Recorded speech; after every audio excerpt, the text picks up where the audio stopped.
Oh my goodness, man! I think that was what was just the rapid. I call it rapid fire. You know, Yeah, with everybody in one place and yeah, your piece in there about what how close we are.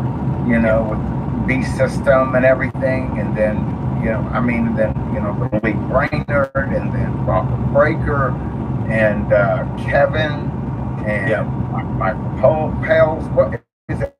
Yes, Pales? Michael. Yeah, Paul's. Yeah, he was up as well. You could really feel his heart when Oh he yeah. speaks as well. He had the cool shades on. I wasn't sure if he was trying to mimic me when I was going through my eye phase kind of thing. I know. I'm like, I should have brought my shades. I know. What I'm doing right now? Hold on, I'm gonna pull up this. So I wanna. So we had. Come on. Yeah, I'm trying to, because I will remember if I see the schedule. I'll pull it from memory. Yeah. So did you go on the sunrise walk? No, didn't make that one. Okay, Yeah, that so was. Like my dad always said, that that sun just comes up. Musicians can see at a staggered home. Yeah. So Bob Barber went up, and what I appreciated by him is he didn't really need any notes. He just went from the hip, from the heart, right? And I appreciated that because you get a little bit of a taste of who he is as well. So that was fantastic. Then we had Kevin up. Kevin's was pretty good. We'll talk a little bit about that, about rapture, what it means. What was it, Harpasa? He went into it, did a deep study on that. And then, of course, Lee Brainerd came on. Then we had lunch, fantastic lunch. Then Michael Poles, then me, then Robert Breaker, and then we did a Bible trivia as well. So that was pretty cool. Yeah. I missed the Bible trivia. I mean, there were so many people to try to get around to, and then I would get, caught, I mean, there were divine appointments all over the place. Yeah, I mean, for sure. And I'm trying to, where I've got, man, I've never been a writer at all, but I want to, while it's still fresh in my mind, I want to do a journal. And man, my brother Derek here, hats off to you, my brother. Yeah, for sure. Hats off as well. Hats on. I got good job. One hat this time. I didn't represent that much to you. That's okay. Thank you. I appreciate that. You did a fantastic job, brother. I gotta tell you, that place, we're going back. I don't care. I'm going back. It was lovely. It was amazing to look at. The landscape, the rooms as well, the Serenity room that we were in. It was amazing, man. I loved it. It was great. It's good to hear. 5 stars. How about 6 out of 5? How about 6 out of 5? That's awesome to hear. That was actually one of my, because just a little bit of, just for those of you who may be curious, a little bit of inside knowledge here. All I did was kind of facilitate this thing, because I don't own the place. I do, some of the management of the facility, but I don't own the place. So I actually, do work for them. And all I did was put Greg and, my employer together, basically. So they worked out the details. And obviously, Greg did not charge very much for those tickets. He wasn't making a ton of money off of doing this thing. And my farm, they knew that this was Greg's first time doing this. And it's a Christian business. These guys are brothers and sisters in the Lord. So, they gave Greg the best possible price. Having said that, I don't think they really made much money on this thing. I don't think anybody made any money off of it. But what they were hoping for was, they said, and this was kind of, me too, like, here's a benefit of it. What they were hoping for was, here we are, we're going to have, all a bunch of brand new people coming in, converging on McEwen, people who have never seen this place, never experienced this place. And they were hoping, they're like, maybe some people will come back, maybe it will help them to get a little exposure. So I'm really happy to hear that. I'm happy to hear the positive feedback that everybody seemed to enjoy themselves. And, guys, like I said, if you let me know ahead of time, if you do it on a Friday night, I'll come up there and do a Bible study with you. And it'll be better than the one we tried the other night. I don't know what happened with my tech, but that was the devil trying to interfere with us. But we had a good time anyway. Yeah, for sure. So was that the most people that you've had? Like, did you ever have events before, kind of thing, or weddings? Nothing like that. Nothing like that. We've had a lot of people before, but nothing quite like that. I think we may have had the same amount of people at a different event, but it may have been like a kind of a primitive camp. You know, it was like a 2-day Boy Scout camp. You know, Boy Scout came in and they kind of did, but they did not cater to them. They didn't, have the arena set up. That was by far the biggest production we've ever done. Okay. And even today, I was like playing roadie, taking down stuff. I'll probably tomorrow, the next day, start disassembling the stage. Or just, putting it all back to the way it was. But it was great. If you think about the community as well, like, I don't know how many times Amy and I went to Dunkin' Donuts close by. Like, I think the community gets a bit of a bump as well because people will go eat out or they'll do something else or whatever it is, right? So. Yeah. I think that's something that's kind of interesting. Obviously, the more it grows, the more of a bump if people stay at hotels, whatever, that kind of stuff, right? So there's plenty of stuff to do too around. Obviously that was my one biggest complaint about the whole thing. And it's not even a complaint. It's just it is what it is. But like my one biggest I wish it was longer. I wish I had a little more time. Yeah. People could have kind of wandered out. Loretta Lynn's Ranch isn't far from here. That's kind of fun to check out.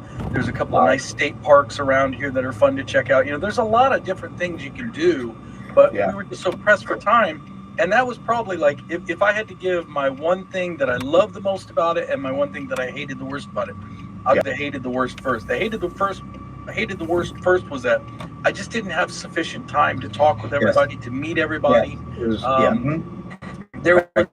a good, for example, one of our fellow brothers, our watchman, Bob Hagan, over on Uptown. I love Bob Hagan. I love Bob, and I was so looking forward to meeting with him and talking with him a little bit. And I met him on Saturday morning, I think, for the first time is when he came in. I don't think he was with the bunch on Friday. I think he came in Saturday morning, and I walked up to him, gave him a big handshake, big old hug. Hey Bob, good to see you. And then he went and did his own thing. I did my own thing, and then throughout the day, we're listening to speakers and this and that.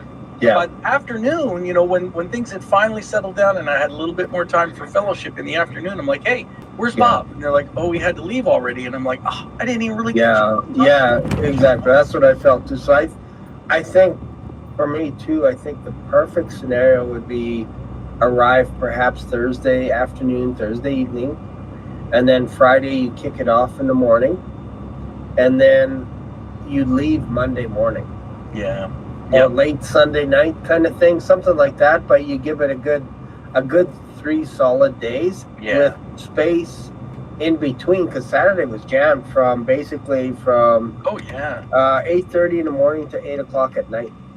Like it was jammed, one speaker after another. And I think if we had it spread out, like say Friday all day, and then Saturday all day, and then Sunday morning, but you have some time spots where, hey, Derek is doing a Bible study open session. Anybody can come around the campfire, and it's just interactive. A meet and greet for like an hour. You can go for hikes. You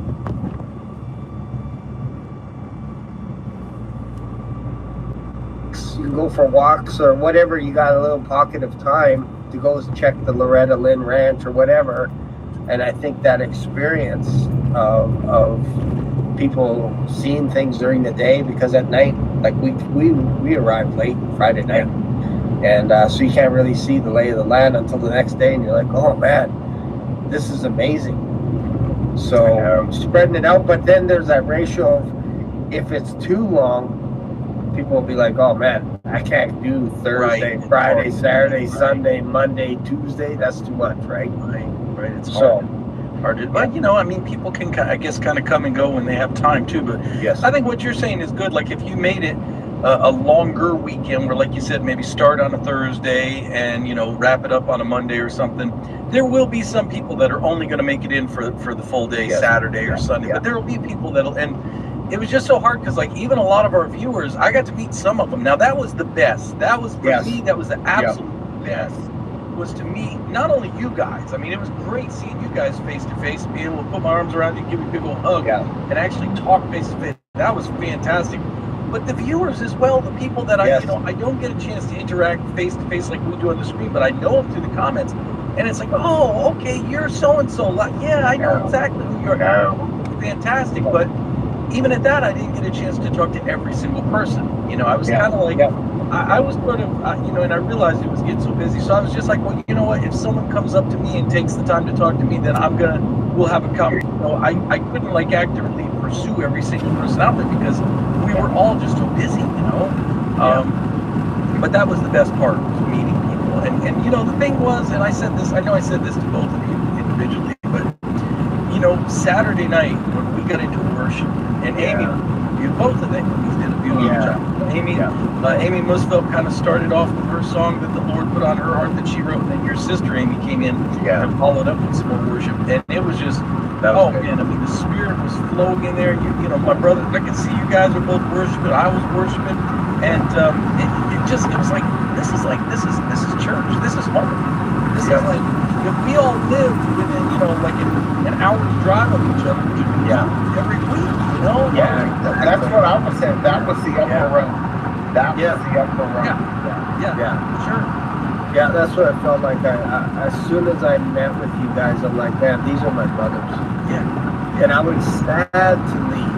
I was sad to see, you know, because you meet some of the people that they just come because they know your show or your YouTube channel, and you meet them for the first time, and you listen to their stories of how they found your channel and different things. And I met a lot of people, and I tried purposefully to try and at least shake everybody's hand, you know, even though my memory may not be so good to remember everyone's name, but to basically say I appreciate you guys. Like, without them, you know, it's just sounding gongs kind of thing. I like hearing the stories. I like hearing the stories, like how you know, because like, again, I'm a nobody. I feel so much like a nobody. You know, people have such kind words to say about me and make like I'm somebody. I'm nobody, you know. And but people come up and tell me how my channel has affected them. And you know, it's just knowing that you're able to invest in other people's lives and see how the Lord's working in them through whatever little bit that we're doing here on YouTube. It's such a blessing, you know. There was one brother there that came with Michael Bells, and I learned later that the first night, that Friday night, when I offered communion for the group, that was his first communion. He'd only been a believer for a month, and that was his first communion. That was special to me, knowing that was an honor for me, knowing that the Lord allowed me to give a brother his first communion. I mean, what a blessing. What a blessing, you know? So one of the things that stood out for me was the fact that Kevin Bookman could stay on point. I was shocked to be able to restrain us in 45 minutes. Like even my message was like 40 minutes, I think, or something like that. I was like, what? That's amazing, because 4 hours is normally kind of our wheelhouse. Going on and on and on, and I know, because Jackson was that, you know, because whenever you went up to go speak, you know, about my, you know, and I was talking to somebody, I said, yeah, Shane's gonna ramble for a little bit, you know, at least an hour. But that got cut short or whatever, and I made it in there at the very beginning, and you stayed on the point. I mean, it was like boom, boom, boom. And I'm like, man, I'm glad I didn't miss that. And then, you know, on the drive home, I was going back through, I re-listened to already the Robert Breakers, you know, it was keynote there, you know, and let the conviction flow some more. But I'm gonna do an encore presentation, I think, on Thursday afternoon sometime, and I'm gonna do the presentation again, and I'm gonna do it a little bit more Black Swanny, just a little bit longer. I'm gonna add a few slides to it, and just really take some time to unpack it. So if people missed it, you can watch it, because it's already uploaded and all that. But I'm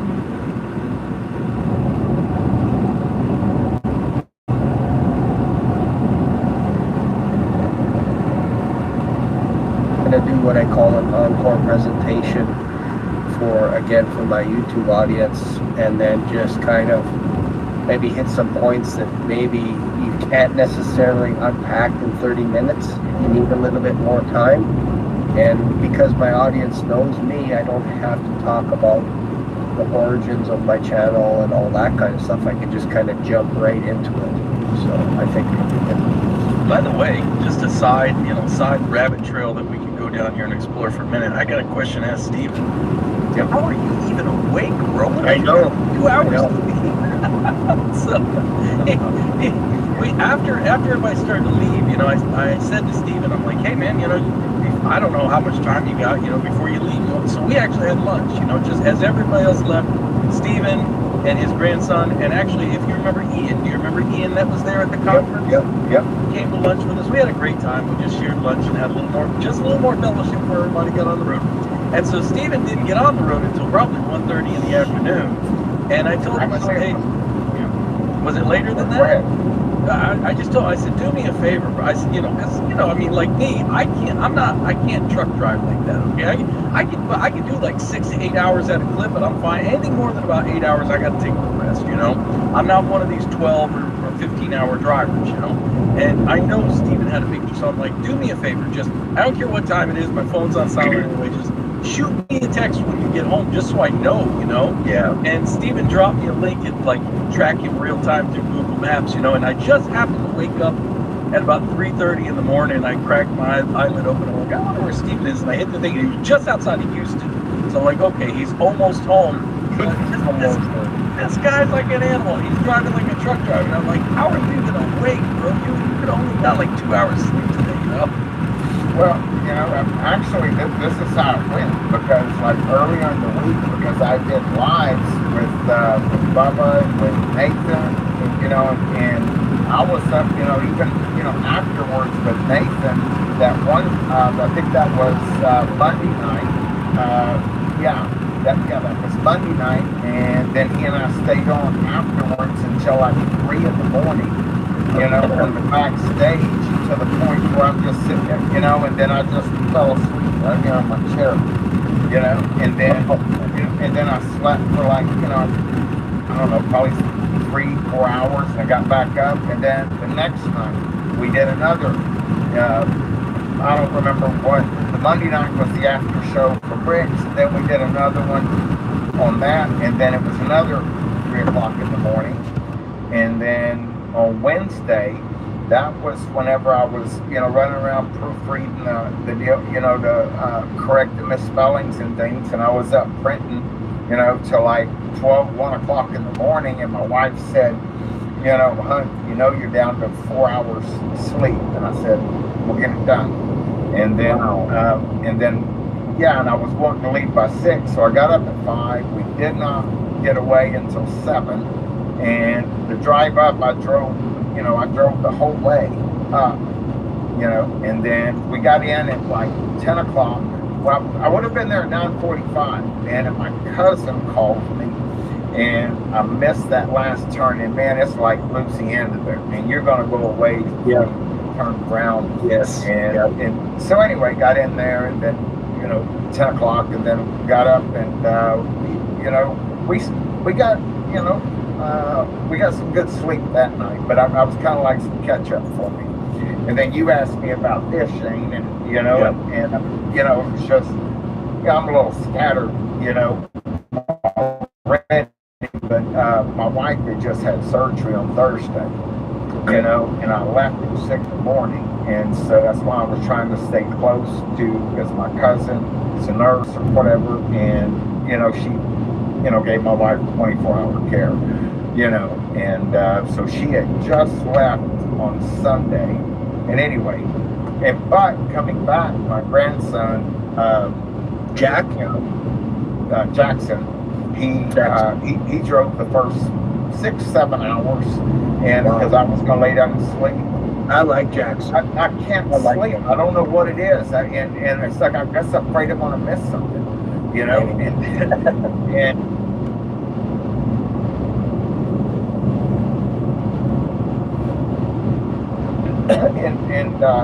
and then after about 6-7 hours, I was like, okay, I'll take the wheel. And then he got over and watched a little movie or whatever on his phone, and then he crashed out the rest of the way, and come about midnight, I'm going, oh man. So I just pulled over in the gas station, did a quick thumbnail boom, bada bing, it went live at 1:30 in That's the what people morning. were saying. People in the comments were like, I was watching Steven at 2 in the morning. Well, 7th grade play was like 2:30. I had to give up, man, you know? That's awesome. Yeah, and then I got like 41 miles from the house, you know, and I mean, and I was like, okay, I'm close to the house, you know, and I said, I'm going to go ahead and end this. Oh, yeah, and doing that, trying to put the Houston traffic, I tried to time it, you know, I thought I was going to be in a different place, but 1:30 was right, yeah, I was going to Houston, you know, and, or maybe, I don't know, I don't remember, it's such a blur. But, you know, having, you know, 20, you know, 19, 20 people on there, and I couldn't really see the comments, but I was just like, you know, it's Wild Wild West, it's Wild Wild West. It doesn't matter, but, and then that last 41 miles, you know, after I said, I got this, and right after, you know, I closed the light down, man, I started getting wonky, and I was like, man, I'm just like right here, man. I had to pull the truck over, get out, you know, walk around, stretch my legs. And then I'm like, 41 minutes, 41 miles, we can do this. And then right now I pulled up, it's Derek, and I said, I'm in. That's the last stage is probably the most painful, the last hour. By the way, Steven, you know that what you just said a moment ago about not being able to sleep while someone else is driving, you know, like you're afraid you're going to miss something going on. I go through that same thing too, and you know, usually it's like, even my son's a really good driver, you know, like sometimes he'll drive. You know what I feel like every time I try to nod off, like we're on a long road trip and I turn the wheel over, let my wife drive or my son drive. Have you ever seen the movie Pee-wee's Big Adventure?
was going all the time with his camera, right?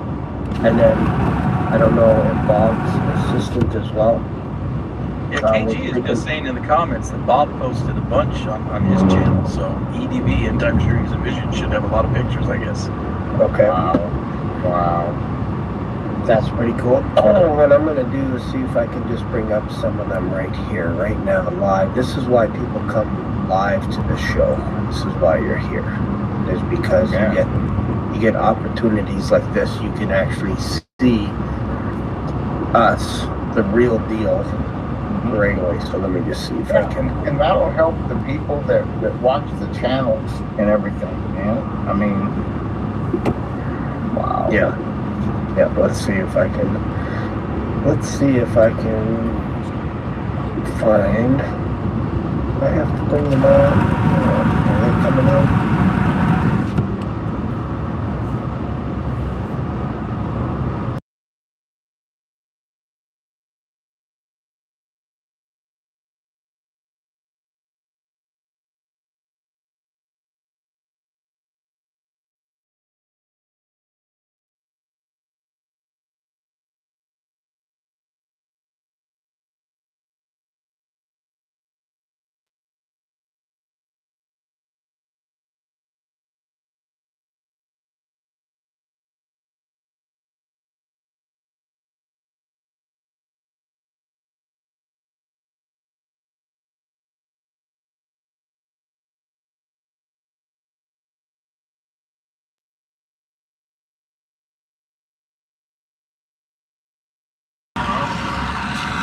You guys see how awesome here? There we go. There we go. It was weird. That's why I've been working hard ever since I got back. I have your thing, your slides and everything. I have everyone's presentations I recorded like on the camera in 4K. So I've been remastering like a super high resolution version of all our presentations. And I started on mine. I know it's not so I started first, but I did design the template for the thumbnail and everything and how they were all going to work. I'm working on Brother Bob Barber's now, and I'll work on Shane. And I have a thing, but they have a massive logo. Judy walked around with a really nice photo, and we got like legitimate, really awesome, like professional photographers photos for everyone to do. So you may not have realized that you were getting pictures of something. So you were like the Google running around. The Google Street Card.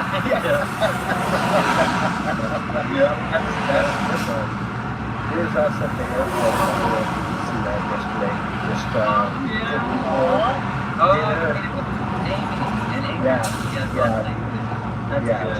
yeah, so that was kind of fun. And you know, I wanted to say something, you know what I mean?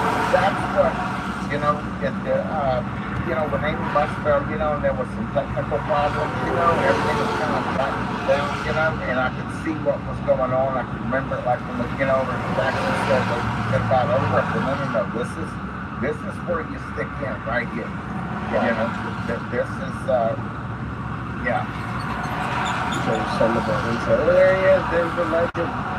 Yeah. There's some of Bob. You could tell, like, Michael's picture would be better. Lee Brainerd. Me, some Black Swan guy. What else? The stuff in my presentation. Let's see. Do I have anything else here? I should have went up there and stood behind that and let Michael take a picture of it, just that we've lost his presentation. Yep. Yeah. Did you take pictures of the area too, Michael? Like, oh yeah, I got drone footage. I got pretty much as I could. I even had a couple people with action cams like GoPro, Osmo.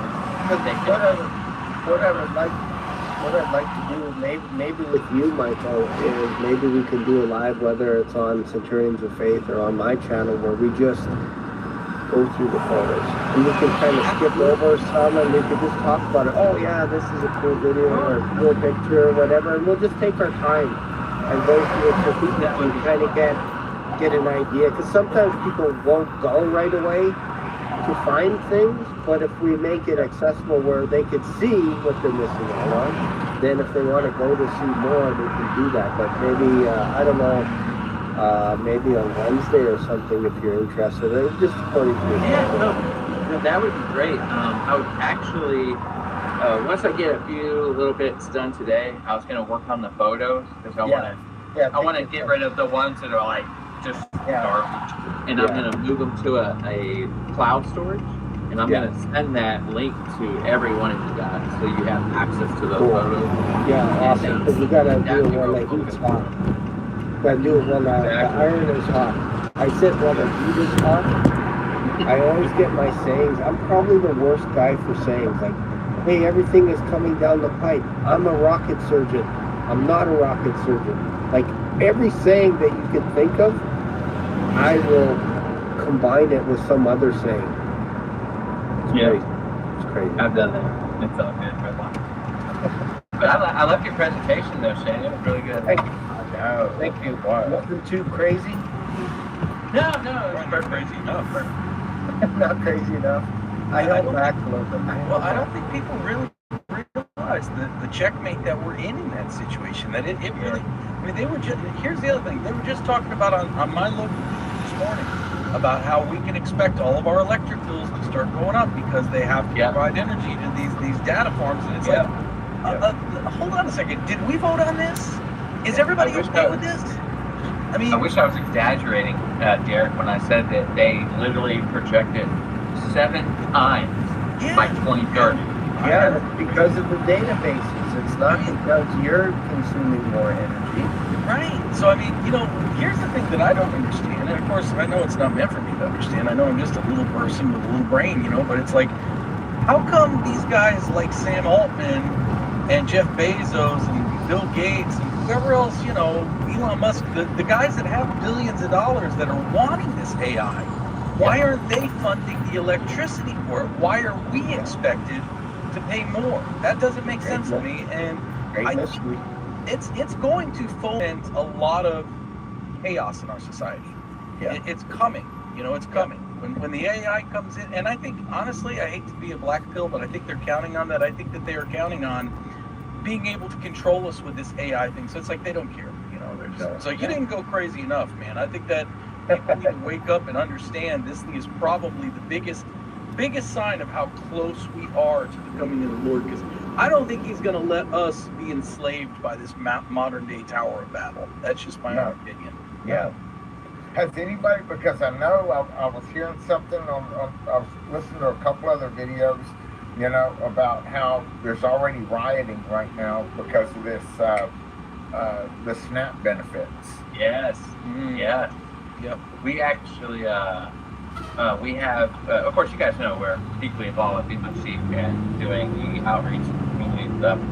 Well, one of the buildings that we use that stores our food pantry / kind of like our headquarters of operation, the director of Charlestown's low-income housing authority actually reached out to Judy today and had a conversation with her about how afraid she is right now, legitimately, for what's getting ready to take place with everyone not having food. And she was like, is there any way that we can help even more of the community around here, because a lot of people are going to be losing their benefits at a time when America celebrates one of their most notorious, stuff your face days. So this is bad. Even when people are reaching out to us for like, help, and it's just before it's already started.